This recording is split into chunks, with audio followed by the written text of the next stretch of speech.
حضرت علی رضی اللہ تعالیٰ عنہ سے کسی نے پوچھا علی بتاؤ اولاد کی تربیت کیسے کرنی چاہیے؟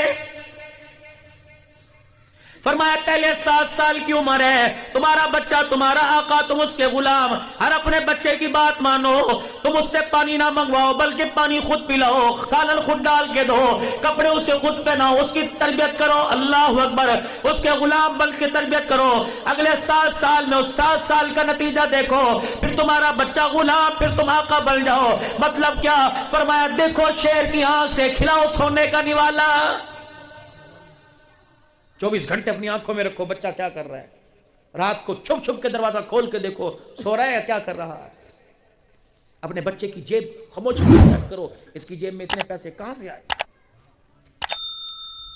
اسکول کے اندر کلاس روم میں ایک مس نے طلباء سے کہا ڈرائنگ کا پیپر نکالو، پینسل کاغذ نکالو، کوئی ایسی چیز بناؤ جس سے انسانی زندگی میں سکون آ جائے۔ گھر کے اندر شور تھا، فریج لیا ٹھنڈا پانی پیوے تو سکون آئیے، کس نے فریج بنا دیا۔ انہوں نے کہا یہ کیا؟ کہ روزانہ امی ابو سے جھگڑتی ہے، برف سی بازاروں کوئی نہیں لے کے آنی، فریج آوے تو سانو سکون آ جائے گا، یہ میں نے بنا دی۔ کسی نے اے سی بنا دیا، کسی نے الماری بنا دی، کسی نے کپڑے بنا دیے، آخری بچی دبکتی آئی، بس نے اس کے کاغذ کو ڈرائنگ والے پیپر کو دیکھا، حیران ہو کے رونے لگ گئی، کہنے لگی یہ کیا بنایا؟ کہنے لگی ریحل اور قرآن کریم۔ اللہ اکبر، مس نے ماتھا چوما کہ یہ کیا بنایا؟ کہ صبح صبح ہمیں اٹھانے سے پہلے ہماری اماں ہمارے سرانے بیٹھ کے اسی قرآن پاک کو پڑھتی ہے، ہم جب آنکھیں کھولتی ہیں ہم کہتے ہیں اماں یہ کیا ہے؟ اماں کہنے لگی اسے سینے سے لگاؤ، اس سے سکون آئے گا۔ جب رات کو سونے کی باری آتی ہے ماں موبائل پہ لوریاں نہیں سناتی بلکہ قرآن کی لوریاں دے کے سناتی ہے، ہمیں ایسے سکون سے نیند آتی ہے، صبح کے وقت آنکھ کھلتی ہے تو ہمارے گھر کے اندر قرآن کے تذکرے تھے، پتہ لگا اس سے سکون آئے گا تو میں نے قرآن پاک یہاں سامنے بنا دیا۔ رب کعبہ کی قسم ہے بڑوں کے سوچ کے اوپر وہ بچی لات مار کے چلی گئی اور بتلا گئی تم سکون مال میں تلاش کرتے ہو، سکون تو اللہ نے قرآن والی زندگی میں رکھا ہوا ہے۔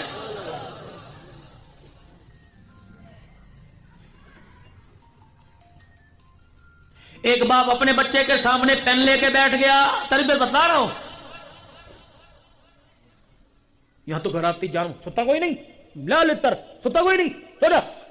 وہ کہا میں تو ابو کا انتظار کر رہا تھا، مجھے کیا پتا کہ جن گھر کے اندر آ گیا۔ بچہ بچارا ہے، روٹی ماں نے تھپڑ مارا اور پیو سارا دن تھک کے روٹی تو کھا دے، وہ وہاں جا کے بھائی باپ بٹھائے کھلائے روٹی۔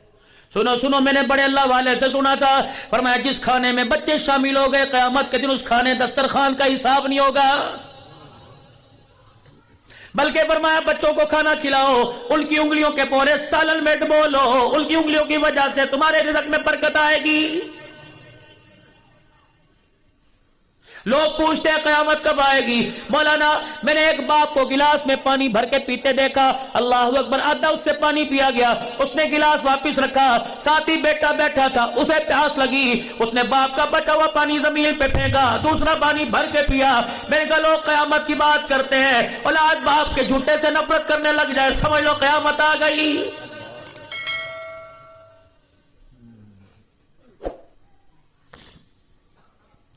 مجھے تو سمجھ نہیں آتی میرے عزیزوں، موضوع کی پرچی یہاں پہ لکھ کے رکھتے ہو، مولوی صاحب بیان چکر ہو ماما ٹھنیاں چھاواں، ایک جگہ اتنے بڑے میز پر اتنے فروٹ لا کے رکھ دیے، طرح طرح کے فروٹ جو پتہ نہیں میں نے سال میں کھائے یا نہیں کھائے، میرے سامنے لا کے رکھ دیے۔ میں نے دسترخوان ہٹایا، میں نے کہا نوجوان ادھر آ جا، کہنے لگا کیا ہے؟ میں نے کہا کس لیے لے کے آیا؟ کہ مولوی صاحب ماں کے ثواب کے لیے۔ اور میں نے کہا ظالمہ اتنے پھل کبھی ماں کے سامنے لا کے رکھے تھے کہ نہیں؟ میں نے کہا اٹھا کے لے جا، ماں کو کھلاتا جنت ملتی، عبد الحنان کو کھلانے کا کوئی فائدہ نہیں۔ جامع مسجد میں آنے والوں، میرے پیارے پیارے ویروں، میرے بزرگوں، اگر ماں باپ زندہ ہے، کوئی حاجت در پیش ہو جائے، عبد الحلال سے دعا کروانے سے پہلے، مولانا سے دعا کروانے سے پہلے اپنی ماں باپ سے دعا کروایا کرو۔ رب کعبہ کی قسم ہے میرے عزیزوں، ماں باپ ہاتھ اٹھائے، اللہ ان کی دعا کو رد نہیں فرماتا۔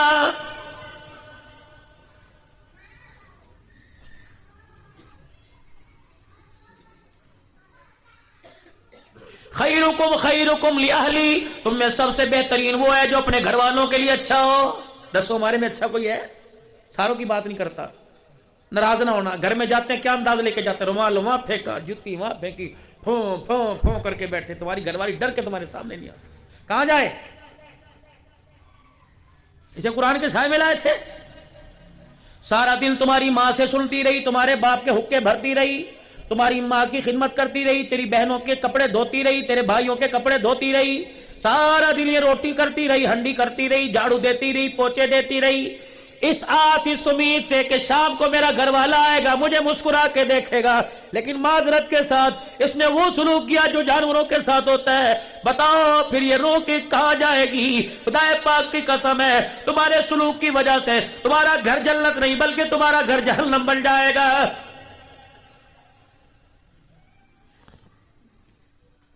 غلامی رسول میں موت بھی قبول ہے، جو ہونا اس کے مصطفیٰ تو زندگی فضول ہے. چلو میرے عزیزو، نبی کی غلامی آج تم اپنانے کا وعدہ کرو. رحمت والا نبی رات کو اپنے گھر تشریف لے گئے. سیدہ عائشہ رضی اللہ تعالیٰ عنہ کے ہاتھ میں پانی کا پیالہ اور آپ یوں کر کے پی رہی ہیں. رحمت والے نبی دروازے پہ کھڑے ہو کے دیکھ کے دور سے کیا کہہ رہے؟ حمیرہ، جی حمیرہ میرے لیے بھی چھوڑ دے.